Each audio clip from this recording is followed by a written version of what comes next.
Halldór, þetta svona vantaði eitthvað upp á hjá okkur í kvöld.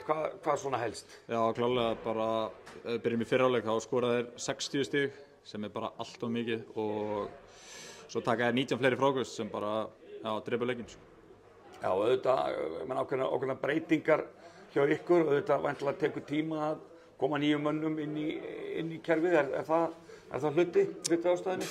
Þetta svo lélega afsökun sko, en já, auðvitað það örugglega einhver hluti af þessu, en þú átt alveg að geta frákastað, við hefum getað frákastað þótt þessu nýju menn að koma í liðið og já, það náttúrulega bara frákastinn sem þeir takið á sko, bara baráttunni.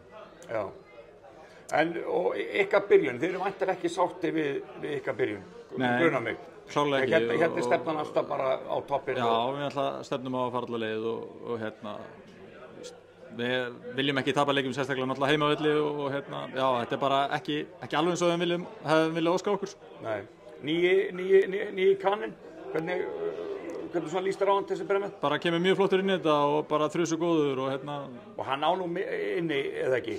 Jú, bara eins og liðið sko. Hann er ekki í sinu besta formi, maður sér það en Nei, en við erum alltaf stutt inn á einu og komum út á og erum nokkuð vel hvíldir, þannig að svona, já, bara Pétur rúlar vel á liðinu og það er alltaf ferskar lappir inn á sko. Já, og svo nýr Finni kynntur í dag. Já, einmitt, hann kom bara rétt fyrir leik, þannig eftir að kynnast honum. Það er öllu til tjáltað. Já, algjörlega, við ætlum alltaf bara að fara alla leið, svo ég sagði, þannig að... Eins og eiginlega öll önnur lið. Já, það er bara þannig, jú, ég held það. Þetta er gríðarlega jöfn deild. Algjörlega. En þið bara getið ekki dvalið við þetta? Nei, það er bara næsti leikur og við erum Tindastóla heima næstu viku og ætlum bara að vinna þá. Já, nákvæmlega. Flott, takk. Thank you.